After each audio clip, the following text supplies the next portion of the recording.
सो One Piece chapter number 1191 के translations आ चुके हैं और ये वाला चैप्टर हद से ज्यादा क्रेजी होने वाला है क्योंकि मैं तुम लोग को एक बहुत ही खतरनाक चीज बताने वाला हूँ। पहली बात तो ये वाला चैप्टर इसलिए बहुत ज्यादा इंटरेस्टिंग बन जाता है क्योंकि ईमू का हम लोग को जिस टाइप का फॉर्म दिखाया जा रहा है बिल्कुल वैसा प्रॉपर फॉर्म हम लोग को मुराल के अंदर भी दिखाया गया था। एंड भाई इस चीज से हम शायद से ये चीज बोल सकते हैं कि ईमू ही फाइनल विलन होने वाला है क्योंकि चीजें तो ऐसा ही दिखा रही है। बाकी चलते अपने धासु से चैप्टर की तरफ जहाँ पे बहुत ही तगड़ी बैटल के बाद जो भी हुआ हम लोग को पता लगने वाला है। बट उससे पहले बस एक ही बात बोलना चाहूंगा, जिसने चैनल को सब्सक्राइब नहीं किया है भाई वो कर लेना क्योंकि सब्सक्राइब करना तुम्हारे लिए बिल्कुल फ्री है। और इससे पिछले वाले चैप्टर के अंदर हम लोग ने देखा था कैसे गबान ईमू को पूरी टक्कर दे रहा था, उसने खून तक निकाल दिया था ईमू के साइड से। बट यार वही सीन हुआ था, ईमू सबको चोको दे रहा था और उसने गबान के हाथ पे भी चोको दे दिया एंड यहाँ पे गबान की हालत बहुत ज्यादा खराब हो गई थी। इस वाले चैप्टर को स्टार्ट करते हैं बट उससे पहले हमारे को एक कवर रिक्वेस्टेड पेज भी देखने को मिलने वाला है भाई, जिसके अंदर सारे के सारे अपने स्ट्रॉ हैट वाले एक एफ्रो पार्टी को एंजॉय कर रहे हैं। बेसिकली इन सब ने अपने बालों में भाई अफ्रीकन बाल लगा रखे हैं, अफ्रीकन झिंगुर बन चुके हैं ये बेसिकली एंड काफी ज्यादा एंजॉय कर रहे हैं। और इस कवर रिक्वेस्टेड पेज के नीचे बस यही लिखा हुआ है कि जो अंदर की हमारी आत्मा होती है उसकी कोई उम्र नहीं होती। ये भाई ब्रूक को रिप्रेजेंट करके दिखाया जा रहा है। बाकी चैप्टर की स्टार्टिंग होती है, चैप्टर नंबर 1191 का नाम होने वाला है लोकी स्टिल एग्जिस्ट। एंड तुम लोग को पता है हम लोग को बस यही बताना चाह रहे हैं ये लोग कि लोकी को हल्के में मत लेना क्योंकि वो अभी भी एग्जिस्ट करता है। एंड यहाँ पे चैप्टर की स्टार्टिंग के अंदर हम लोग को दिखाया जाता है लूफी जिसकी हालत बहुत ही ज्यादा खराब हो चुकी है, इतनी ज्यादा खराब हो चुकी है कि लूफी खुद बोल रहा है भाई मैं जिंदा कैसे हूँ अभी तक। एंड वो काफी ज्यादा हाफ रहा होता है। यहाँ पे लूफी को ऐसा लग रहा होता है कि वो अपनी नॉर्मल फॉर्म में रिटर्न कर जाएगा क्योंकि उसकी हालत बहुत ज्यादा खराब हो चुकी है। बट यहाँ पे वो गबान को देखकर यही बोल रहा होता है, गबान भाई, यहाँ पे गबान यही बोल रहा होता है कि भाई मेरे हाथ को खो दिया मैंने तेरे चक्कर में, बहुत ज्यादा डिसअपॉइंटेड हूँ मैं लूफी तेरे से। बट यहाँ पे लूफी यही बोल रहा होता है सॉरी भाई यार तूने मेरे को बचाने के चक्कर में ऐसा किया, सॉरी यार। गबान भाई की हालत काफी ज्यादा खराब है, स्टिल वो लूफी को डांट रहे हैं भाई गलत कर रहा है तू, ये बहुत ज्यादा ध्यान रखियो तू। बट यहाँ पे गबान लूफी को बोल रहा होता है मेरी बात को ध्यान से सुन, उन लोग का जो गोल है वो अभी भी पूरा नहीं हुआ है मेरे को ऐसा लग रहा है। बट यहाँ पे लूफी पूछ रहा होता है अरे अंकल जी ये तो बताओ वो है कौन। बट यहाँ पे गबान बोल रहा होता है वो है कौन, ये कोई ऐसा वैसा बंदा नहीं है, तेरे को लग रहा होगा मैं बता दूंगा ये किसी चोमू जगह का चोमू राजा है, बट ऐसा कुछ भी नहीं है। सिंपल भाषा में बताऊं तो ये दुनिया का सबसे बड़ा चोमू सॉरी दुनिया का सबसे तगड़ा राजा है। एंड हम लोग को दिखाया जाता है अंडरवर्ल्ड की साइड पे सीन आता है। एक चीज जो कि बहुत ही कॉमन देखने में मिली, जो भी बंदा ईमू को बता रहा है या डिस्क्राइब कर रहा है कि ईमू कौन है, पहले रॉक्स ने बोला था ये बंदा खुद वर्ल्ड है एंड यहाँ पे गबान अब खुद बोल रहा है कि ये बंदा रूलर ऑफ द वर्ल्ड है। भाई यहाँ पे हम लोग को ये तो बताया जा रहा है कि इस पूरी दुनिया को कंट्रोल इस टाइम पे ईमू ही कर रहा है फिलहाल में सीन, क्योंकि मैंने तुम लोग को बताया कि अंडरवर्ल्ड के अंदर आ चुका था तो वहाँ की जो जानवर वगैरह होते हैं उनको खबर लग जाती है, वो सोच रहे होते हैं अब तो खाने को मिलेगा। बट इतने में ही बहुत ही तगड़ी हाकी आती है एंड ये सारे के सारे जानवर गिर जाते हैं। हम लोग को दिखाया जाता है कि ये हाकी और कहीं सी नहीं ईमू की साइड से आ रही है। एंड मैं तुम लोग को बता दूं ईमू की हालत काफी ज्यादा खराब है इस टाइम पे। उसने गबान को पेल तो दिया है बट क्योंकि हम लोग को स्टार्टिंग के अंदर ही दिखाया जा रहा था, ये लोग बोल रहे थे कि ईमू का एल्बाफ के ऊपर ज्यादा देर तक रहना अच्छी चीज नहीं है। यहाँ पे शायद हम लोग को दिख भी रहा होता है ईमू इस टाइम पे पायरेट किंग के क्रू को बताते हुए यही बोल रहा है मैंने कभी नहीं सोचा था ये जो लॉन्डे थे गॉड वैली के ऊपर आए थे ये इस लेवल के ऊपर पहुंच जाएंगे कि भाई इस तक को चोट पहुंचा दी गबान ने। तुम लोग सोच सकते हो उनका लेवल जो है वो दिखा तो दिया है ईमू को। अब यहाँ पे मेरे को समझ में नहीं आ रहा भाई ईमू के दिमाग पे क्या चढ़ी पर क्या नहीं चढ़ी। बट यहाँ पे ईमू यही बोल रहा होता है उस टाइम पे सबका सब मेरे ऊपर था, अगर मैं चाहता तो मैं उस दिन सब कुछ खत्म कर सकता था, वो भी अपनी हाकी से। ईमू का फॉर्म यहाँ पे बदल रहा है एंड ब्रो कसम से जो ऑरा दिखाया गया इस पैनल के अंदर सिर्फ शैडो दिख रही है ईमू की, बट ब्रो इस पैनल ने सब कुछ डिस्क्राइब कर दिया जैसा हम लोग को मुराल के ऊपर दिखाया जा रहा था। ये बिल्कुल वैसा ही है जो कि फाइनल विलन हम लोग शायद से देखने वाले हैं। बट यहाँ पे हम लोग को ईमू का चेहरा दिखाया जाता है थोड़ा सा जो कि बहुत ही ज्यादा गुस्से में भरा पड़ा है। यहाँ पे जैसे ही ईमू उस वाली फॉर्म में आता है हाकी तो मेरे को ऐसा लग रहा है भाई नदी की तरह बह रही है। यहाँ पे जो हाकी का लेवल हम लोग को दिखाया जा रहा है इतनी ज्यादा मोटी हाकी निकाल रहा ना ईमू, दैट्स क्रेजी। बस एक ही चीज मेरे को थोड़ी सी कंफर्म नहीं है कि ईमू ने यहाँ पे हाकी बोला या माकी, क्योंकि जो वो ओमेन वाली पावर को यूज करता है हम लोग को उसका नाम माकी बताया गया था, तो हो सकता है ईमू अपनी माकी वगैरह की बात कर रहा हो। यहाँ पे सीन आता है सन वर्ल्ड की साइड पे जहाँ पे आउल लाइब्रेरी हम लोग को दिखाई जाती है। यहाँ पे हम लोग को चॉपर बता रहा होता है कि वो काफी ज्यादा खुश है क्योंकि भाई सारी की सारी जो बुकें बच गई है ना। एंड यहाँ पे उसको रॉबिन यही बता रही होती है हाँ भाई तू सही बोल रहा है, बिब्लो ने सारी की सारी बुकों को जलने से पहले ही बचा लिया। अब यहाँ पे सॉल भाई बोल रहे होते हैं चौपा भाई बात कर यार बिब्लो से, हम लोग चाहते तो इससे बात करे। एंड यहाँ पे चॉपर इन लोग को यही बताता है तुम लोग सही बोल रहे हो, ये जो बिब्लो है ये हम लोग को कुछ बताना चाहता है। एंड यहाँ पे उल्लू यानी कि बिब्लो भाई बोलते हैं हो हो हो हो हो हो हो हो हो के बाद चौपा बोल रहा होता है भाई क्या क्या बोल रहा है, समझ नहीं आ रहा मेरे को कुछ। यहाँ पे सीन आता है वापस से ईमू की साइड पे। एंड भाई ये बंदा हाकी को ऐसे फेंक रहा है जैसे कि हलवा पूड़ी फेंक रहा हो, फेंके ही जा रहा है भाई, मजाक चल रहा है यहाँ पे, हाकी को इतना ज्यादा यूज कर रहा है ये। एंड यहाँ पे इतनी दूर तक गबान और लूफी होते हैं वो भी गिर जाते हैं। यहाँ पे इतने में हम लोग को दिखाया जा रहा होता है ईमू बहुत ही गुस्से में अपने न्यू वाले फॉर्म में, वही अपनी तलवार होने वामी को लेकर बहुत ही गुस्से में आ रहा है इस टाइम पे इन्हीं के पास। यहाँ पे ईमू लूफी और गबान के पास में आ चुका है। इसका जो हम लोग को इस टाइम पे फॉर्म देखने को मिल रहा है भाई, गुस्से के साथ साथ चार चार हॉर्न हो चुके हैं, वही बड़ा सा भाई वही वाला टैटू जो सब लोगों के पास बना होता है आम के ऊपर। एंड हम लोग को दिखाया जा रहा है ईमू की जो तलवार है वो अभी भी वही है, उसके जो हाथ है वो पूरे के पूरे इस टाइम पे ब्लैक हो चुके हैं और जो उसके विंग्स है वो भी वैसे ही है, बट ये ईमू के बालों के साइड पे बिल्कुल ऐसा आ चुका है जैसे लूफी के गियर 5 वाले फॉर्म के अंदर आता है। एंड हम लोग को दिखाया जा रहा है ये गबान की तारीफ कर रहा है, यही बोल रहा है मेरे को समझ में नहीं आ रहा कि तूने जो मेरी होने बामी वाली तलवार है उसके अटैक को सिर्फ अपना एक हाथ गवा के डॉच कर दिया। एंड यहाँ पे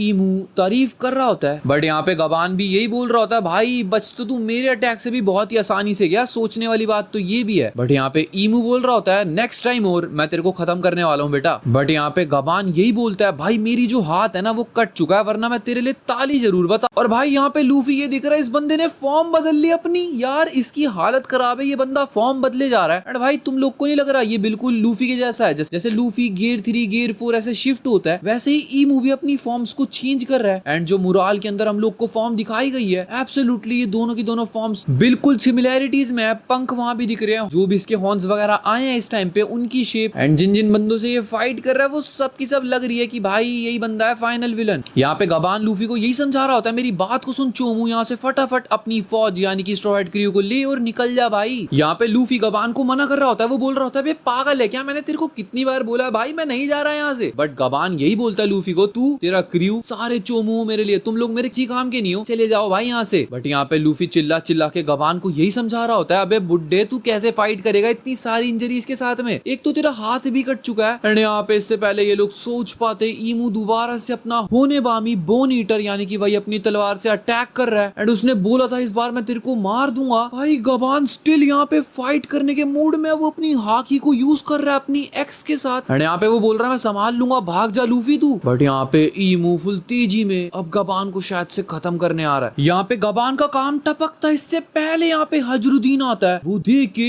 ईमू के मुंह से अपना पंच चिपका देता है। भाई एक बात बताऊं, पंच मार रहा है इस टाइम पे हजरुद्दीन, बट दर्द भी उसी को हो रहा है, एक तो ईमू का डेमोनिक ओरा, ऊपर से ईमू अटैक होते हुए मतलब उसको घुसा पड़ रहा है, बट स्टिल वो यहाँ पे अपने ओमेन का यूज कर देता है। बट इसका ज्यादा फायदा नहीं होता क्योंकि जो हजरुद्दीन था उसका घूसा बिल्कुल सही तरीके से चिपक जाता है ईमू के। एंड ये घूसे का असर इतना ज्यादा क्रेजी था, जिस तरीके से लोकी ने ईमू को घुसा दिया था दीवार के अंदर, भाई इस बंदे ने भी बहुत ही बुरी तरीके से रॉकेट बना दिया ईमू का। एंड यहाँ पे हम लोग को यही दिखाया जा रहा होता है कि ईमू के घुसने के बाद जो ओमेन है वो अटैक करने आ रहे हैं, वो यहाँ पे ब्लास्ट करते भी हैं, बट हजरुद्दीन इस बार बच जाता है। वो बोलता है मैं एक बार तो फंस गया था पहले, बट दोबारा नहीं फंसने वाला। एंड यहाँ पे गबान को जैसे ही वो देखता है उसको समझ में नहीं आ रहा, वो बोल रहा है यासान आपका हाथ इसको क्या हो चुका है। बट यहाँ पे गबान बोल रहा होता है लौंडे तूने मेरे को बचा लिया आज, मैं तेरा बहुत ज्यादा शुक्रिया अदा करना चाहता हूँ। एंड यहाँ पे गबान इसको यही समझा रहा होता है काफी सीरियस मोड में, ये जो बंदा है जिसको तूने घुसा मारा है ये कोई नॉर्मल सा बंदा नहीं है, ये एक इमोर्टल इंसान है। एंड मैं तुझे बता दूं मेरे को कोई जीतने का तरीका नहीं दिख रहा है इस बंदे से, तू लूफी को ले और निकल मेरे भाई यहाँ से, समझ बात को। बट इतने में ही लूफी वहाँ पे पागलों की तरह चिल्लाना स्टार्ट कर देता है, वो बोलता है गबान बुड्ढे मेरी बात को सुन ले, अपना काम कर, तेरे को भागना है तो भाग जा, मेरे को मत भूल। बट यहाँ पे गबान बोल रहा होता है बे चोमू करेगा क्या तू इतनी सारी इंजरीज के साथ में। बट यहाँ पे लूफी बहुत ही ज्यादा गुस्से में आ जाके बोलता है चीज को नोटिस तू मत कर क्योंकि मेरी जो इंजरीज है वो ऑलरेडी हील होना भी स्टार्ट हो चुकी है। यहाँ पे गबान बोल रहा होता है पागल है क्या थोड़ा दिमाग से, कैसे हील हो जाएंगी वो। बट यहाँ पे लूफी बोल रहा होता है कि भाई मैंने अपने फूड के अंदर बहुत ही सारा खाना स्टोर करके रखा हुआ है ताकि मैं फाइट कर सकूं, भाई फूड स्टमक में स्टोर कर रखा है। एंड यहाँ पे गबान दोबारा से लूफी को गिरा देता है। यहाँ पे गबान यही बोल रहा होता है भाई कैसा लॉजिक दे रहा है, समझ में भी आए ऐसा लॉजिक देना। बट इससे पहले इन लोग की बातें हम लोग को समझ में आती, इतने में ही ईमू के दोबारा से ओमेन अटैक करने के लिए आ चुके हैं। यहाँ पे लूफी बोलता है सुनो चोमू पीछे से बम आ रहे हैं। एंड यहाँ पे हजरुद्दीन सोच ही रहा होता है कि वो निकले फटाफट, बट इतने में ही एक बहुत ही क्रेजी अटैक होता है हजरुद्दीन के ऊपर, जहाँ पे ये तीनों के तीनों ओमेन के बॉम्ब हजरुद्दीन की कमर पे जाके फटते हैं। वो बेचारा पागलों की तरह चिल्लाता है। यहाँ पे गबान उसको यही समझाता है कि भाई वो बंदा आ चुका है, एक काम करते हैं हजरुद्दीन, हम लोग यहाँ से फटाफट चलते हैं, फिलहाल के लिए हम लोग एक प्लान बनाते हैं, फिर इससे फाइट करेंगे। पर यहाँ पे हजरुद्दीन क्लियरली बोल देता है, यासन मैं आपकी बात को समझ चुका हूँ, बट जो हम अहलबाफ के वॉरियर्स हैं उनको नहीं पता कि बैटलफील्ड से जाते कैसे हैं। हम लोग को इतना